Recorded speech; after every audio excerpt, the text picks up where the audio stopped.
لأنه ما هو إلى الآن تقريبا 25 سنة منذ أن مات، 24 سنة. اللي كانوا دراري صغار أكيد ما يذكروش. جيل 50 و60 أكيد هذول عندهم ذكريات على الصعيد الشخصي، على صعيد العائلة، كيف تلقت العائلة الشارع، الحارة، المدينة. قولوا لنا لمدة ساعة، ثم بعد ذلك نفتح المجال للكل. الساعة الأولى مغربية للمغاربة فقط، واللايف عليه انذار، يقول لك ما في عليه توصية. اللايف لن يتم التوصية عليه، يعني لن يتم الترويج له من قبل التيك توك، فبالتالي شدوا حيلكم انتو واعملوا اللي تقدروا عليه. الله يزوجكم. بسم الله. أبدأ أطلع مجموعة. أنا تمنيت أن الأخ مولود يجي لكن مو موجود. بسم الله الرحمن الرحيم. بسم الله الرحمن الرحيم. لا يطلب إلا المغاربة لمدة ساعة لو سمحتوا.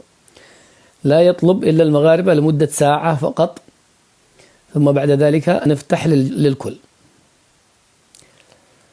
يا شمس العشية ومن لدى غب الليل رفقا، المانع قد طعيقا.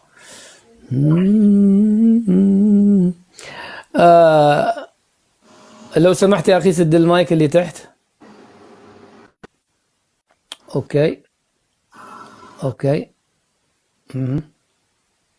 طيب بس خلوني بس أطلع مليان القسط وبعدين أتفرغ لكم ونسمع لكم إن شاء الله.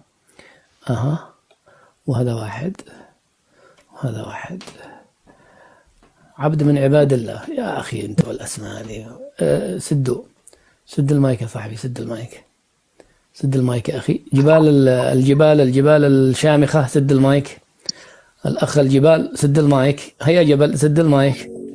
يا الله سد المايك يا أخي، سد المايك. أوكي باقي واحد.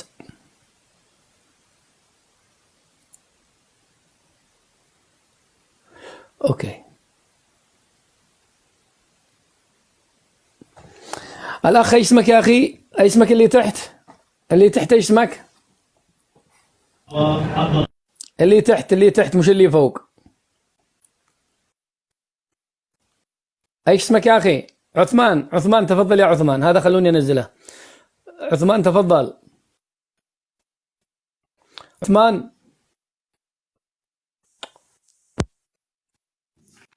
تسمعني؟ الآن أسمعك الآن. شكرا. أتكلم على التجربة ديالي في هذاك اليوم. كانت السنة تاعي اللي تخرجت منها من الثانوية. في نفس السنة تخرجت؟ اليوم تخرجت في عندك سياحة يعني؟ تخرجت من الثانوية يعني البكالوريا يعني.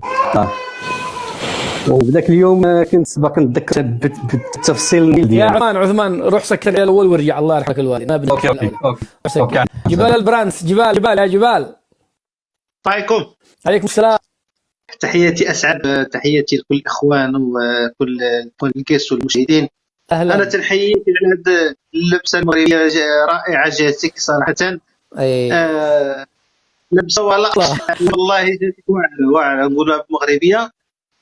صراحه تنحييك على هذا الموضوع اللي اثرت يا اخي اسعد. صراحه الموضوع رائع جدا. كم عمرك انت؟ كم عمرك؟ انا كان عمرك 22. عام يوم الجمعه على الساعه 4 اعلن الدول مصر الملكي الوفاه. انت ما علمتم الا من الاذاعه فقط، ما لم يتسرب خبر ولا شيء؟ لا علمنا عن طريق التلفزيون خبر. ربما كانت هناك سريه في الوفاه حتى يكون ترتيب من غير هذا جدا. والفيديو اللي بينتي في الاول بين الا القليل صراحه. كانت صدمه كبيره، كانت جنازه في كل. انت على الشخصي انت ايش حصل لك؟ والله العظيم اقسم بالله العظيم لا صراحه الكل كان يبكي صراحه. انا لا تعلق بالحسن رحمه الله حد احساس كذا الشعور كانك فقدت الاب ليس الملك الحاكم. أنك فقدت. نعم. كان المغاربة والله كان تعلق كبير جدا. الوالدة، الأسرة، العائلة عندك أيضا كلهم كانوا يبكوا. جانا في البيت كان اقسم بالله لمدة أيام، أسبوع أو أكثر. لم نتقبل، لأن الفاجعة لما سمعنا بالفاجعة ربما كانت صدمة، لأن المغاربة من الصعوبة أنهم من المال يقبلوا في السنة الثانية. حتى لما خرجت في الجنازة المهيبة التي كانت جنازة كبيرة،